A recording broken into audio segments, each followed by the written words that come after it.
Good evening, Hawks fans, and welcome back to Atlanta Sports District. I'm your host, Russell Spence. I am coming to you the day before we come back from the All-Star break. We have a little bit of news, and then we're going to be talking about a lot of the draft prospects in this upcoming draft and whether or not I think they're a good match for the Hawks. So first of all, we get some news on the Jonathan Kuminga front. Jonathan Kuminga is not going to be playing coming out of the All-Star break. He is going to be reevaluated 1 week from today on Wednesday. And so not awesome news from there, but I do think that it is a good sign that they are saying, basically that means he's day-to-day, but they just don't want to say that because they know they're going to give him safely another week to work on things and make sure that he's fully healthy. When it comes to a knee injury, I like to see that because a player who's so dependent on his athleticism desperately needs his knees to be okay. So that's a kind of thing that I'm happy we're doing. The other bit of news from the Hawks is bittersweet to me, and the sweetness really isn't there. We have converted Caleb Houston to a full contract off of his two-way contract, and we have waived Nikola Jurisic. Nikola Jurisic is one of my favorite players on the roster, or was when he was on the roster. I do think that he still has a ton of NBA potential. I really, really like his game, and I've really liked what I saw in College Park this season. He has been really hampered by injuries so far through his career, and with us having 2 first-round picks next year and a second-round pick, I think they thought it best to maybe move on. I will say that multiple people have reported that they still really like him, and that if he clears waivers, which more than likely he will, I don't see a team, swooping in and bringing him in on their roster. If he clears waivers, then they can bring him back on a two-way. So hopefully they would choose to do that. We do have an open two-way spot now with moving Caleb Houston up. It's a move that doesn't make much sense to me because Caleb Houston still is one of our lower wing-rated players. He's really never going to play. And so it doesn't make him a lot of sense because he's not going to get more playing time than Nico was getting. And also, he has the problem of he could have still played on the roster on a two-way contract. I mean, thinking back to like Veet and Keaton Wallace and Trent Forrest, players in the past that have been on two-way contracts and have played rotation minutes when injuries came up. I don't understand why we couldn't have done that with Caleb Houston, especially because you're allowed to have 40 games where you dress out, and I guarantee you he was not hitting that number this season because we're actually a very relatively healthy roster right now with Kuminga being our only injury. So I'm not a huge fan of this move, and I hope that it doesn't come back to bite us. I think Jurisic, he's only 20, and so it could be something we regret in a few years when he really rounds into form. So that's the news portion. We just, wanted to get that out of the way. But now we're going to move to the NBA draft. So in this year's draft, it's extremely talented and it's extremely deep. So we're going to start at the top of the draft and talk about the big three before we move on. So there are 3 main players that are considered like number 1, tier 1 style prospects. In most drafts, they would be first pick overall. Those 3 players are Darren Peterson, Cameron Boozer, and AJ Debonsa. So we're going to start in that order. Darren Peterson is a guard, about 6'6" or 6'7", who is very athletic, plays at the University of Kansas right now. Plays is a relative term. He has struggled with injuries this season, but when he's been on the floor, he has been truly sensational. A really, really amazing prospect in terms of shot making, in terms of self-creation. I think he would fit in very well with the Hawks because he would alleviate some of the pressure on Jalen because he is a person who can capably ball handle and capably score, but he is not an engine.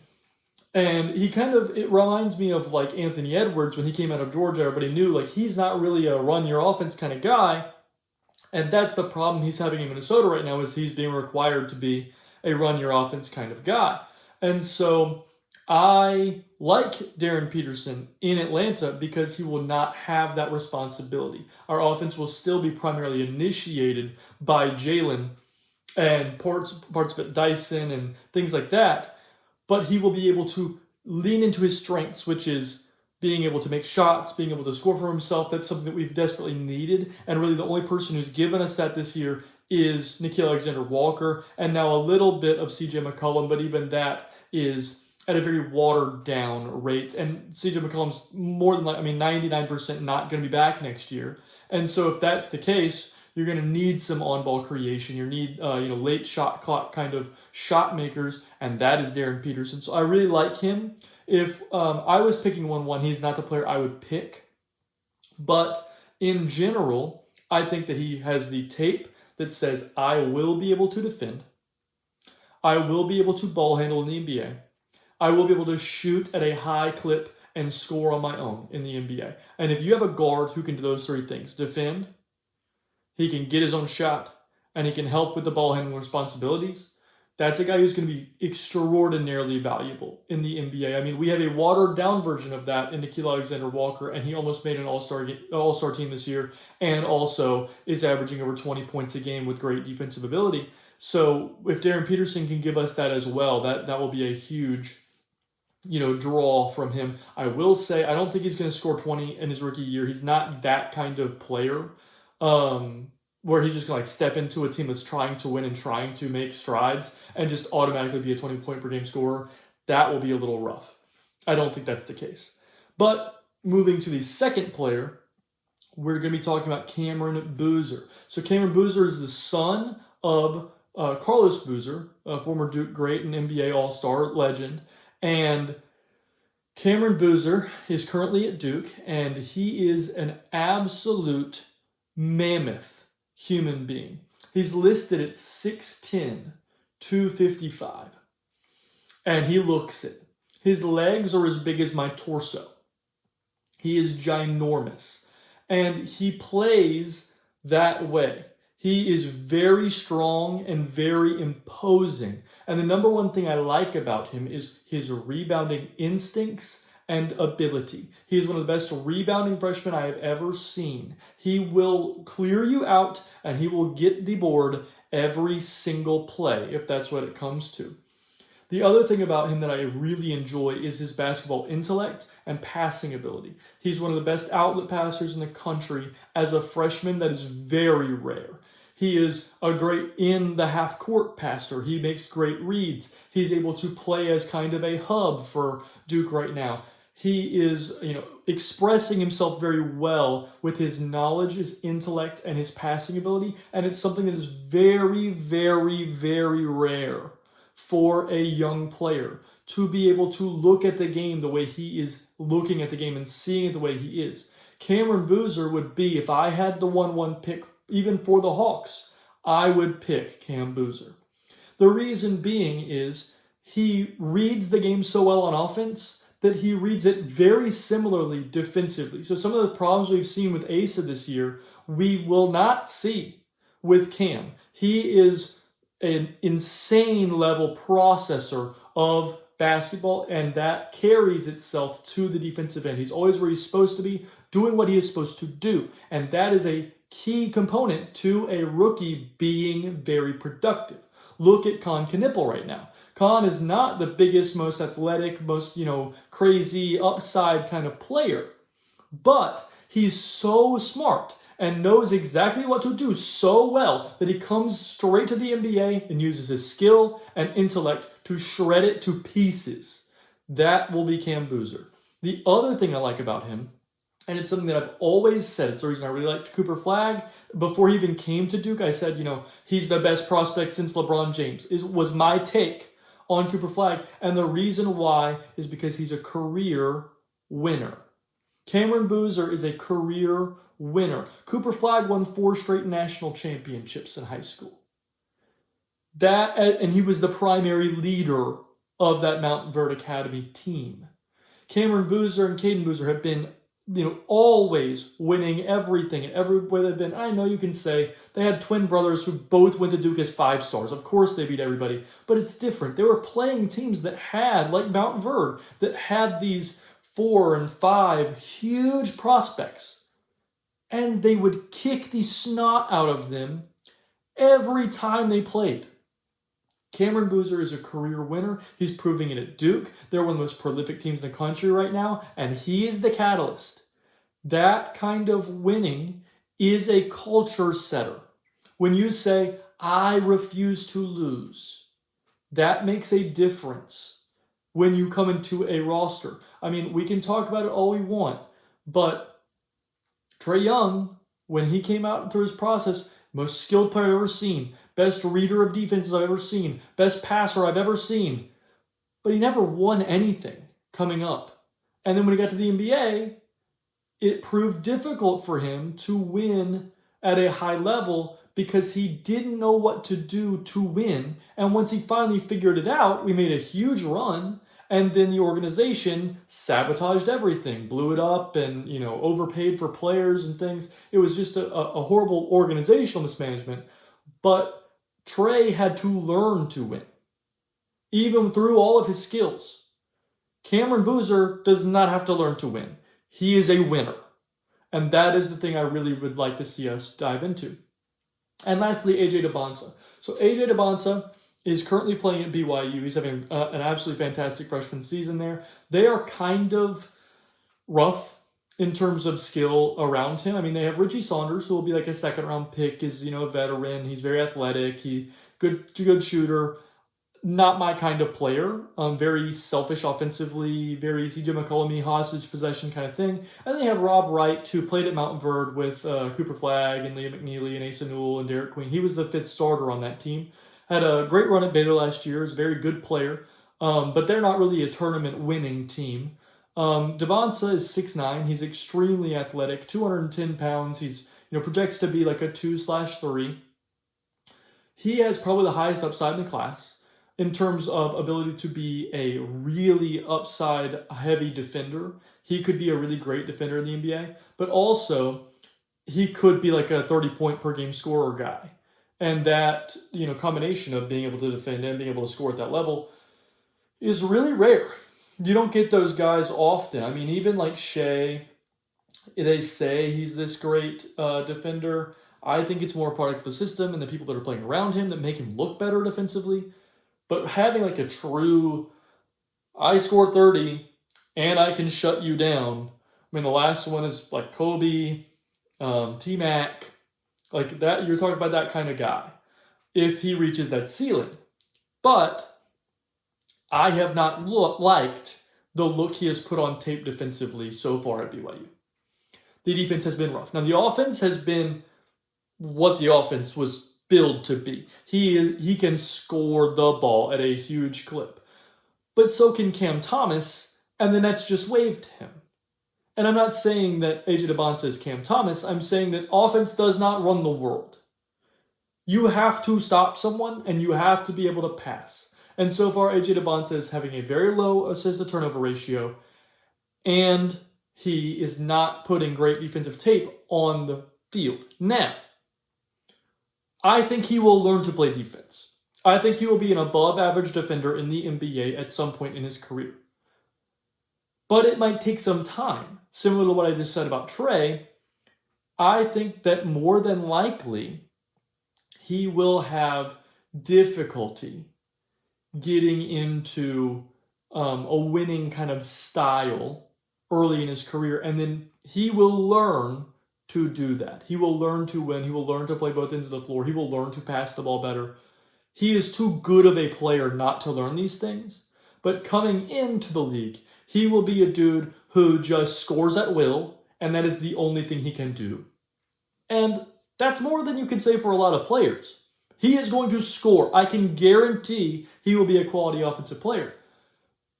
But we are a win now roster, basically.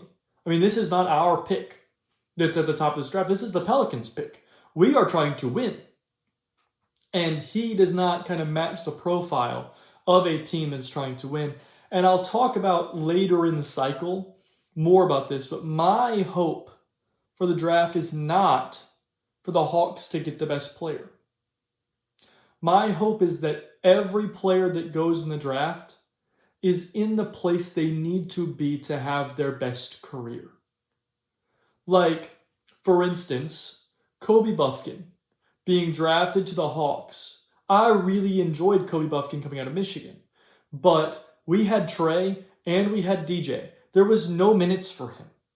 That was not the place he needed to go to get the kind of career start that he needed to become a good player in the NBA, and it's hurt his development. And now he's finally breaking in with the Lakers and he's playing well, but it doesn't matter because we kind of screwed up his start to his career.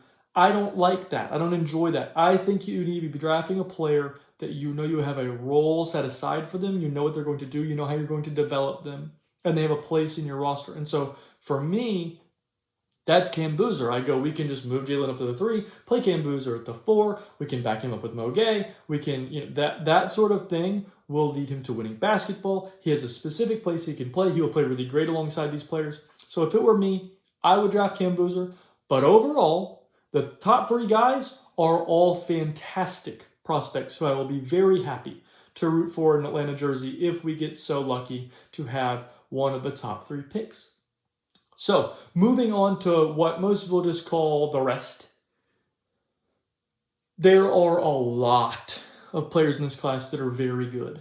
And so, I'm going to give like a quick rundown of the next 27-ish players. And then if there's anybody that I like that we haven't discussed, I'll talk about them a little bit. But mostly, I'm going to talk about these next 27 players pretty quickly.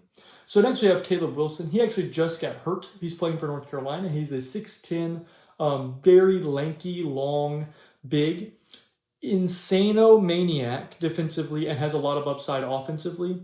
I call him Mo Gay, who can play offense. If we get the 4th pick, I would love to draft him. I think he's going to fit in very well with our culture. I think he's got a lot of Hawks DNA in terms of how hard he plays. And again, he does have a lot of offensive upside, but the big draw with Caleb Wilson is that he is a freakazoid defender who does not let you breathe or move or live or thrive. He destroys everything you want to do as your offense, and I love it. And so I would be running to the podium if I had the 4th pick to draft Caleb Wilson. I really like him. And in terms of the rest of his season, he had a pretty bad injury. It seems like he's going to be out for a long time. Really stinks for North Carolina because he's definitely their best player and was honestly one of their only hopes to getting in the tournament. Moving on, we're going to talk about Kingston Flemings at Houston. Another player I would really love for the Hawks to have. He is a guard. He is 6'4", and he is a little thin. He's only listed at 190, and it looks like that might be a little of a stretch. In terms of what he gives you, he is a great, capital G, great defender. You don't play for Kelvin Sampson if you're not. And so I am very impressed by his defensive output, and he's playing on a team that traditionally does not play freshmen, and he's playing huge minutes and is leading them in points and assists and defensive efficiency and all sorts of very big, important metrics. He can score at all 3 levels. He's very athletic at the rim. He has an absolutely killer mid-range game, and he can make a 3 if he's open. He will shoot it and make it.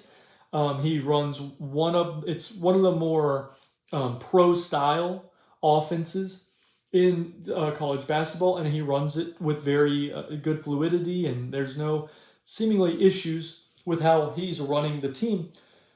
I very much enjoy Kingston Flemings, and I would love to see us draft him as well. If he's, if the other 4 guys are gone, I would pick those 4 first, but if they're all gone, the next guy I would pick would be Kingston Fleming. I like him a lot. I like his makeup.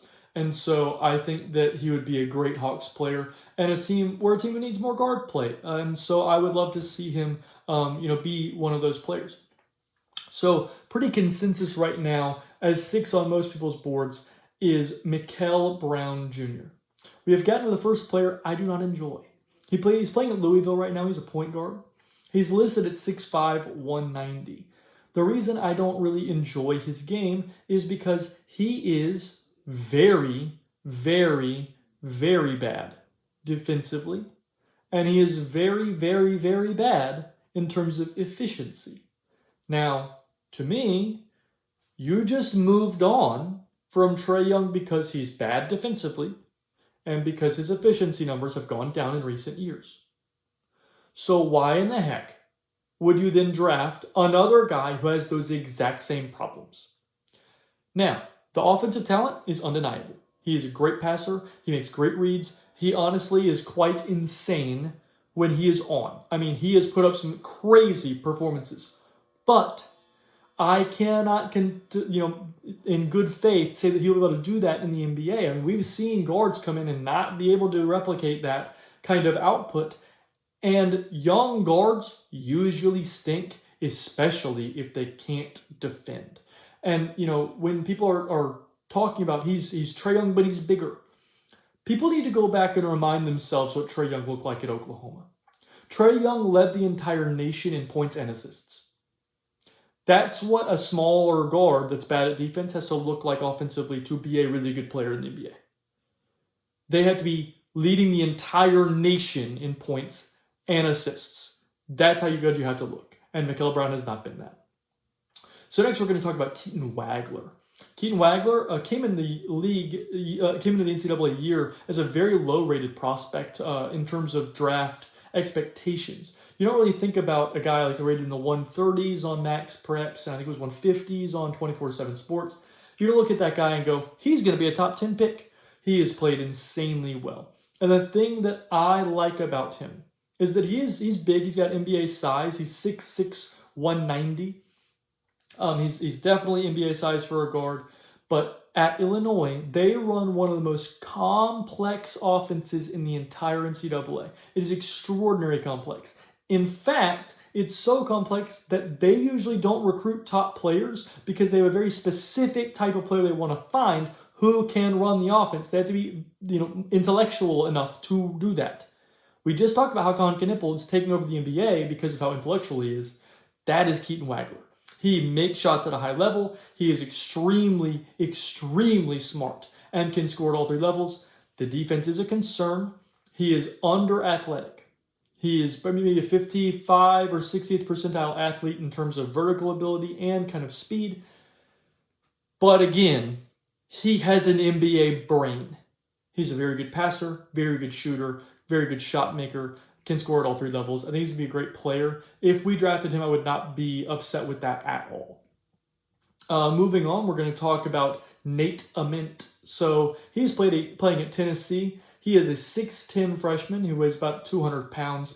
He's very thin, and quite honestly, he reminds me a lot of Zachary Bichase. Very good defensively, good three-point shot, struggles to create his own shot off the dribble. And that has got him into some very inefficient games at Tennessee this year. And we've seen his draft stock plummet and then come back up when he's making shots, and then plummet again and then come back up when he's making shots. I like Ament. If we drafted him, I think that he would fit in.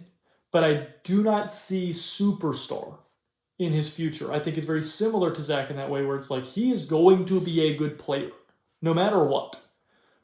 But does he have that kind of upper level 1A or 1B kind of potential? I don't think so. And so that to me is a little bit worrisome and would make me want to draft other players ahead of him. So my next player that I would like to talk about is a little bit lower on some people's boards, but I really like his game. And that's Koa Pete. Koa Pete is playing in Arizona right now. He actually just got hurt, and it seems like he's going to be out for an extended period of time, really hurting the former number one team in the country's chances at making a deep run in the playoffs. He is 6'8", 235, and I think 235 is without a few cheeseburgers. I think he's more like 255. He is huge.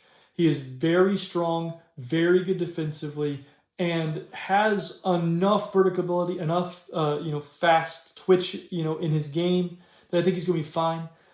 Most people don't like him, and the reason he's further down people's boards because he is not shooting the ball well at Arizona. Well, you can look back to previous iterations of players who played at Arizona. In that system, it is hard to shoot a good percentage. Go back and look at like Benedict Mathurin there, DeAndre Ayton there. Their percentages, especially from three, were not good. Now, they were able to score other ways and have proven to be very good players in the NBA. But in general, to me, I look at Koa Pete and I say, I think the shot looks good form-wise. the system does not allow him to get very many open looks from three. So a lot of them are, late shot clock heaves, not from an inside out look. It's like moving the ball side to side and he catches it and has to shoot it with a guy running at him. There's not much like crack and kick in that system. And so I would like to see more of that from them going forward. But I would really like him for the Hawks if we, let's say if the pick dropped to 10 or something like that. Koa Pete would be definitely on my radar. So next we're going to talk about Darius Acuff. He's playing in Arkansas under John Calipari. And the thing I don't like about him is same thing about Mikael Brown. Doesn't play defense. Very poor defender. And not very efficient. And has a few problems that Mikael Brown has. And so I do not like him for the Hawks. I do not want a smaller guard who, he's only 6'3". He's only like 180 at most. He's not big. And people will hunt him defensively. And I don't want another guy. If that's the reason you didn't want Trey, you can't just draft another one. You should have kept Trey if you're just going to draft another guy to be that same exact role as I get hunted defensively and I score a lot. And I'm a worse passer than Trey ever hoped to be. I mean, Trey on his worst days, 10 times the passer Darius Acuff is. And so if we're looking to move off from the small guard model, then you can't draft Darius Acuff. That's just end all be all. The next guy we'll talk about is Braylon Mullins. He's playing at UConn. He's 6'6", 196. He is an incredible shooter. That's pretty much it. He's Klay Thompson. You're hoping he'll learn to defend, and he is a literal incredible shooter. Off ball, movement, catch and shoot, off the dribble. Doesn't matter what he's doing, he's going to knock it down. So that's always good to have on your team. If we fall a little bit in the draft, if the Pelicans start winning games randomly, and we've got the 12th pick, yeah, would love to pick Braylon Mullins. Great shooter. Moving on to 11, we got Hans Steinbeck out of Washington. He's listed as a power forward for a lot of people. That dude is a center. He's 6'11", 230. He is huge. He has a lot of skill offensively. Honestly, he kind of reminds me of Jacques Landale. Like, he can shoot. He's a good offensive player. Really bad on defense. The movement skills aren't there. He's not the kind of center I would be looking to put on this team. We need defensive-oriented centers because we are building around our defense. We are proving that with Nickeil Alexander-Walker and Dyson and Zach and Mo and Onyeka, and a lot of players we have on our roster are defense-first players. So why would you then draft a guy who is like a pitiful defender, even at college standards? Now, offensively, if you're like, we're going to run a hub-style offense around our post like Nikola Jokic or Alperen Sengun, then Hans Steinbeck is for you. He is great at that stuff. But you have to build the defense around him to help him, allow him to do all those things and be helpful for you. But that's not what we're doing. We already have our team kind of built out in the structure. We just need to rather than having to play CJ McCollum, we need a guy who's better than that. Rather than having to play Corey Kispert, we need a guy who's better than that.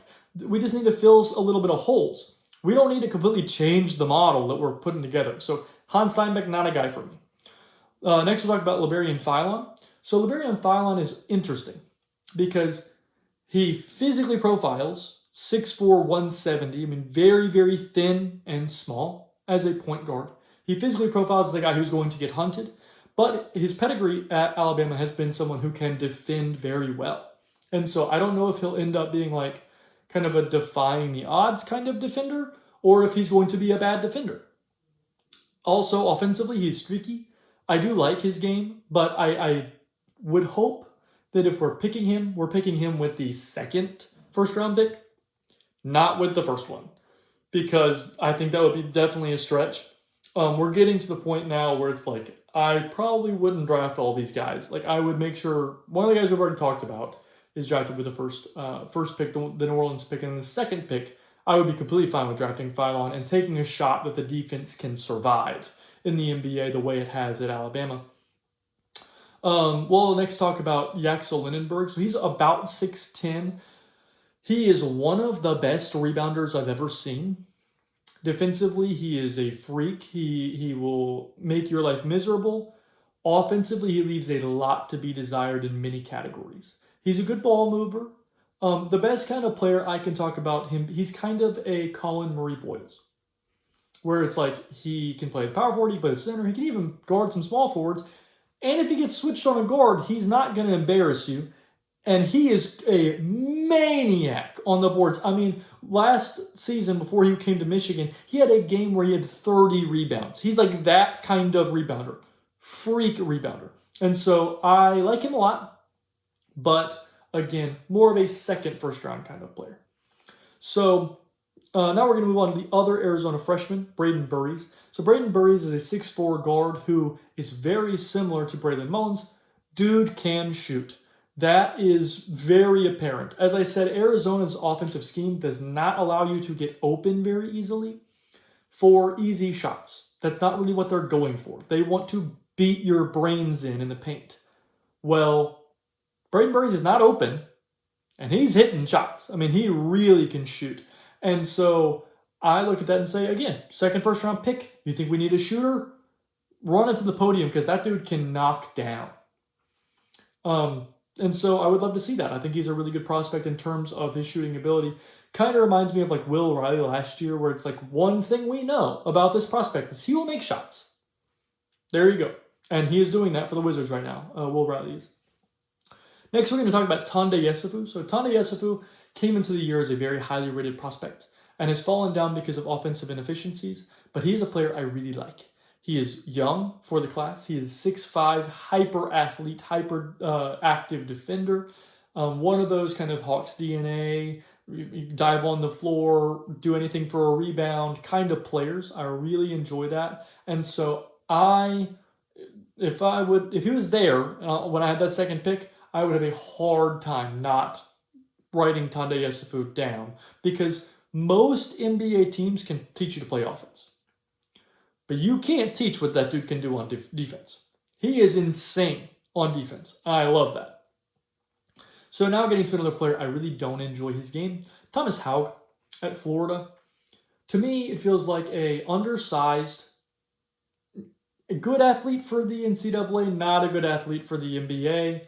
He reminds me of Yante Maton, who used to play at Georgia. Doesn't really have a position in terms of his, I mean, he's 6'9", so he's like, maybe he could play the power forward, but he's only 215, so he's kind of thin to play the power forward. And again, he's not like a hyper athlete, so he can't like Jalen Johnson his way to the rim, or, you know, like a Paolo Banchero his way to the rim. He's not big enough to do that. So he's kind of this tweener, who doesn't really have a position. It doesn't really have a skill that's like amazing. He's not a great shooter. He's just gritty and tough. And that's the kind of, I'm like, he would be great for Miami. That's kind of the guy they go for. They have a bunch of those guys, Jovic and Pale Larson and Jaime Jaquez. I mean, they love those guys who are just like, I will fight you to the death, and I'm pretty okay at everything. Boston, another team that's like, we're going to teach him to shoot and let him fight people to the death and shoot threes. And so I think he would fit well in Boston. But for Atlanta, I do not like Thomas Haug. Next, we're going to talk about Jaden Quintance. He's playing at Kentucky right now. He's a center, listed at 6'10 and a half. Very athletic defender. Very Bam Adebayo-esque, like can defend the rim, but also can move his feet very well. Has struggled to put tape on the court just because he's been constantly injured. I do like Jaden Quintance, but not as a high-level option. Like if it was in the 20s, I would take Jaden Quintance, but he's not the kind of guy I'm like running to the podium to take, especially because I'm worried lower extremity injuries on a big man this early in his life make me very concerned because we just have so much data showing that usually leads to guys who don't have very long careers. So that's kind of my thoughts. Offensively, he's pretty limited, similar to Mo. I mean, he's watered down Mo Gay. He's shorter Mo Gay. And so that guy is valuable, but maybe not when you already have Mo. Just keep Mo. So next we'll talk about Bennett Sturts. So he is a longtime player in the NCAA. I believe this is his 5th year.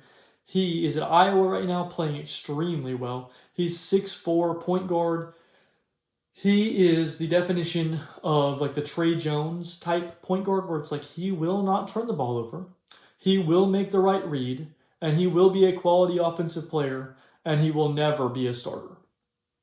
He is too poor defensively to be a starter. So with my first round pick, when I'm trying to fill some significant needs that we were talking about earlier, like making it where you don't have to play CJ, maybe you don't have to play Corey Kispert, I don't really want to pick a guy who like the best he's ever going to be is a bench player. So to me, Bennett Starks is like a wonderful player for somebody who desperately needs a backup point guard. We don't really need that. We have Jalen on the offense, we have Dyson on the offense, we have Nada on the offense. We're probably going to pick somebody at the top of the draft who can help run the offense. And so we're not really going to need that guy. I like Bennett Starks, but I want him to go to somewhere like Minnesota or Orlando, someplace that needs somebody to help run things. He will do that very well. One of those teams, draft him. He will be great. Next, we'll talk about Patrick Gongba. He is a center at Duke. Amazing offensive footwork. Super duper skilled around the rim. Has absolutely nothing else offensively. Cannot make a mid-range jumper. No three-point ability. Poor passer. They said on the broadcast the other day, they're like, yeah, the Duke Blue Devils have 3 elite level passers at the big man position. I'm going, no, they do not. I have watched almost every Duke game this year. Patrick Gongba is going to struggle to pass in the NBA. But if that dude gets the ball around the rim, he is super good at making sure his footwork is proper and that he is not going to get his shot blocked and that he is under control and that he has good touch putting the ball towards the rim. That is highly helpful when you need more points. Now, I will say, defensively, little slow-footed, doesn't really play up to touch much, mostly plays in drop, not really what we're trying to do. And so, Patrick Gongba, go to a team that plays drop primarily and needs more scoring off their bench. He'll be great, but not much for the Hawks. Next, we'll talk about Chris Sinak. So he's the other Houston freshman. Super athletic, very long. Has an intriguing three-point shot that has been at times good today and at times absolutely horrible. And so hopefully we can, if we do draft him with like that second first-round pick, we'll be able to, kind of mold that three-point shot. The rest of his offensive game is very weak. Literally refuses to dribble the ball. I mean, when I've watched Houston, I'm like, I can count the number of times he dribbled in a game on one hand. So that's concerning. I would like to see him, try more things at Houston to make a positive impact. That's one thing that I look at is like, if you're playing in college basketball and I want to draft you, you better be making a huge positive impact in every way. You need to be making a positive impact on offense, on defense, passing, leadership, all those things, because I am spending a first-round draft pick on you. You better be way better than the rest of the crop in college basketball. And I just haven't really seen that with Chris Sinak this year. He really is only helping the teams, the Houston team on defense. He is very helpful defensively. He's very athletic, very good defender. And with his three-point shot, really nothing else. He's not a very good screener. He can't really pass. And again, he refuses to dribble. Next, we'll talk about Cameron Carr. So this is like, if you love your pure hooper, Cameron Carr is that guy. He is Cam Thomas. I mean, he's going to score. He's extremely athletic. The defense he kind of gets lost a little bit sometimes. Doesn't seem like a great leader. There's been a lot of stuff coming out of Michigan State right now that's really concerning. Guys getting like suspended for the whole year and then, stuff being apparently said in the locker room. It's just been bad. So the leadership stuff is a little concerning. And the overall team, I'm going to lock in on defense. I'm going to do, I'm going to pass. I mean, all that stuff is a little bit lacking from Cameron Carr. And so I think he will be somebody's favorite prospect. I think, just watching the tape and going, this guy can really light it up. Not my kind of guy. I don't, we have a team that's like slam full with really quality, look out for each other men. And I don't want to mess that up. I'm not saying that Cameron Carr isn't that, I'm just saying that he may have some struggles fitting into that kind of system right away. Moving on, we'll talk about Kareem Lopez, really the only international guy on this slate of prospects. He is really athletic and kind of reminds me of like Hugo Gonzalez, if you know who that is, playing for Boston right now. Very, very good defender. Kind of projects to maybe struggle a little bit offensively coming to the American game. Similar to Zach, where like Zach we knew was going to struggle a little bit with the offensive game starting away, but Zach is a much better offensive player than Kareem Lopez projects to be coming over. And so if you're looking for a 6'8 dude who can really lock down, Kareem Lopez is your guy. But may need like a year and a half in the G League to learn how to be like an NBA offensive player. Next, we're going to talk about Tyler Tanner. This is point guard at Vanderbilt, 6 feet tall, 175, and that is generous. He's probably going to weigh in like the 160 range. Similar to my size. Like I'm about 5'11 and some change and 160. I don't think I can defend at the NBA level. Great offensive player. But if you're sticking me out there and I get switched on to Joel Embiid, I am screwed. And that is Tyler Tanner's problem. I don't think that he'll be able to defend in the NBA. So, next we're talking about Christian Anderson, point guard at Texas Tech. He's 6'3", still a little undersized, but as a backup point guard option, I like a lot. He is De'Aaron Fox fast and has some very impressive defensive possessions because of that speed. But I do worry about his ability to like really lock in that way just because he is quite thin. He's only 178 listed. And again, I think that's a little bit generous. He is very thin. And so, De'Aaron Fox was a good player coming in and he's worked on his defense a little better now, thickened up a little bit. But coming in, he's gonna struggle defensively. And so, yeah, I think that hopefully we can, if we do draft him, we can bulk him up a little bit. But I think the offensive tools and the like physical ability tools, he's like a 90 some odd % athlete, very great speed and vertical ability, and puts some crazy highlights on tape. But again, the defense worries me. So next we're going to talk about Joshua Jefferson. And I get to talk about my number one thing that I always say about prospects. I don't like older prospects. Ever. If you stayed in for all 4 years, that's 4 years or 3 years of time when you didn't have to be there and you could have been in an NBA system developing. Like even if it's a G League system, you could have been learning the things that NBA teams do rather than having to go to chemistry class. You could be shooting jump shots. If anybody sees this and you're thinking I'm a freshman in college and I might get drafted, but I might not, and I might be a priority free agent, go to the NBA. You have a much higher likelihood of being a professional basketball player if you go to the NBA. If they have even if you're a priority free agent or you're a two-way guy or you're a priority G League free agent, even if you don't make it in the NBA or even if you don't make it in the G League, you will play overseas because you will gain the experience and the knowledge of what you need to do to be a professional basketball player in that time that you are not going to learn at the campus of Iowa State where Joshua Jefferson is. He is very big. He is kind of slow-mo-esque Kyle Anderson. He's very skilled. He has a lot of very good attributes offensively. But he is a stereotypical, I'm pretty good at everything college player who stayed in for 4 years and has no place on an NBA roster because he has no NBA skill. He's developed nothing that can play at an NBA level. And so you go, okay, well, can you shoot really well? Is that why we're going to put you on the floor? Not really. I mean, like a league average shooter. Are you a great athlete? Is that why we're going to put you on the floor? Can you really defend and lock down? Not really. I mean, I guess I'm a league average defender because I'm big enough and I'm pretty smart. Well, are you like a great passer? Have you developed like the ability to make these high-level reads? Well, I never really had to in college. We're not playing you. And so that's my opinion on Joshua Jefferson. We're not playing you because there's literally nothing that you give us. Next, we're going to talk about Ade Mara. So Ade Mara is a guy I really like. Would be one of my preferred players for the second draft pick. And the entire reason I like him is because he is ginormous. He has an NBA skill.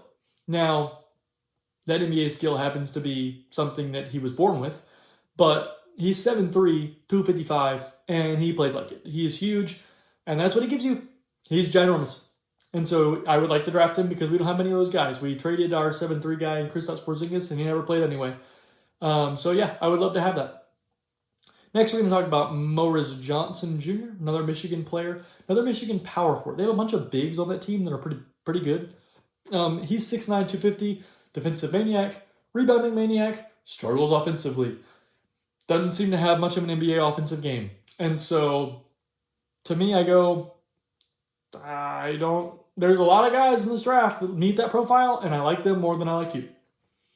I think they're better defenders, and I think they have a better offensive profile. And we're about to talk about one in Dalen Swain out of Texas. This is the last player we're going to talk about here.